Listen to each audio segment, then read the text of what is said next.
teikt, kredītu arī turpmākajām spēlēm un paliek amatā Tamas Spetī pie Liepājas stūres un turpinās virzīt jaunajā kursā ar jauniem spēlētājiem.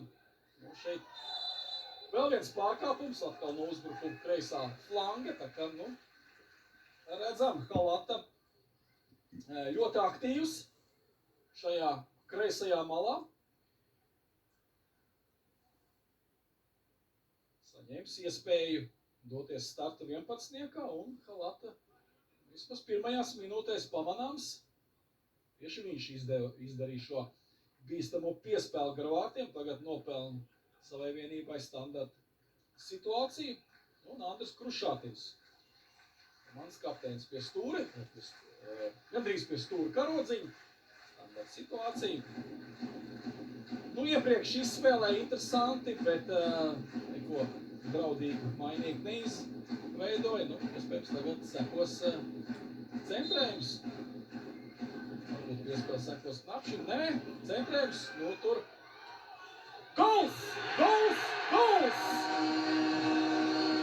Spēles 22. minūtē. Rudolfs Meļķis. Un ko brālis ir pametis komandu.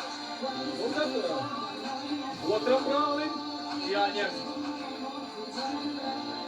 šīs svīras savās rokās, groži jāpārņem. Visas zināšanas ir pārņēmis. Un Rudolfs būs vārds. Vēl jau, protams, var pārbaudu par notikt uz tā pirmo. Nu, nē, tur, teiksim tā, tāds komunikācijas kļūdas starp aizsargiem un vārdsargu. Es domāju, tur aizrādījumi jābūt pašiem savā starpā, starp aizsardzības diviem spēlētiem un vārdsargu. Kurš varbūt arī nenospēlē to labāko epizodu šajā situācijā. Nu, lūk, uzbruka Daugavpilieši, bet vārtus gūst grobiņnieki. Nu, neliela pauzīt, tā kā es pieļauju, ka varētu būt pārbauda tieši par pārkāpumu sodu laukumā.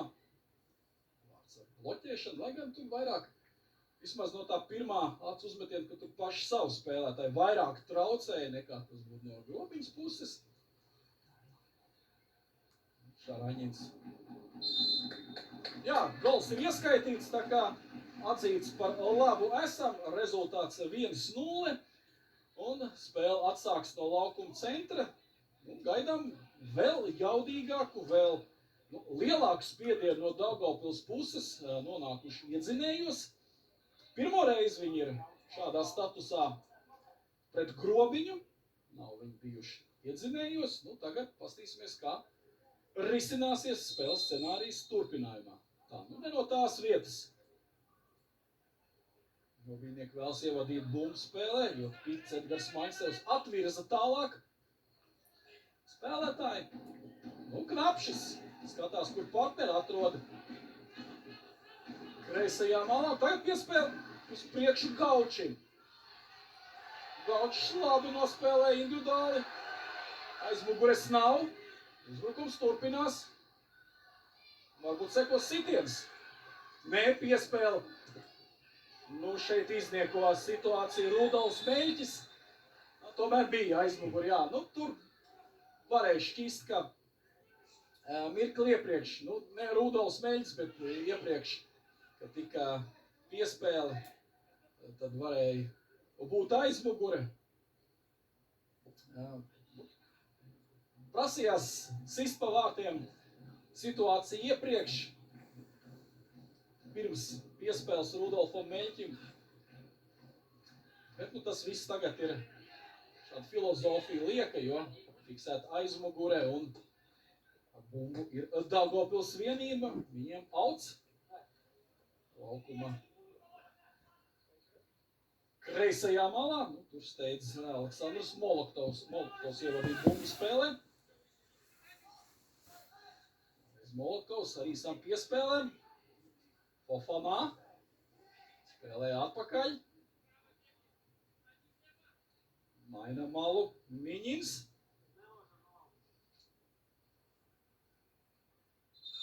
Nenotur bumbu laukumā, nu izskatās tur.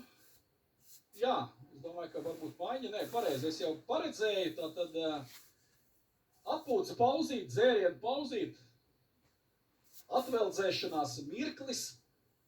Kamēr mums veicīgajā Liepājas laikā ir padzeršanās pauzīte, tad skatītājiem jau laicīgi varam pavēstīt, ka Rūpīņas LFS komandai nākamā mājas spēle Turīgad virslīgas.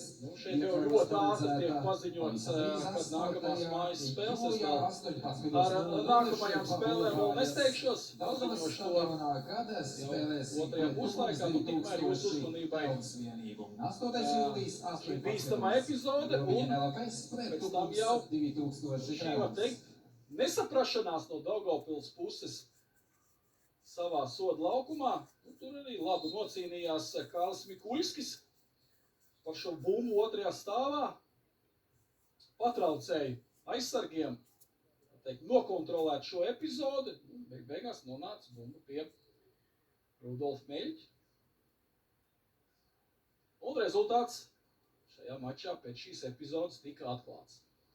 Tā dzērienu pauze aizvadīta, spēlētāji ir atveldzējušies, un spēle tūlīt varēs arī atsākties.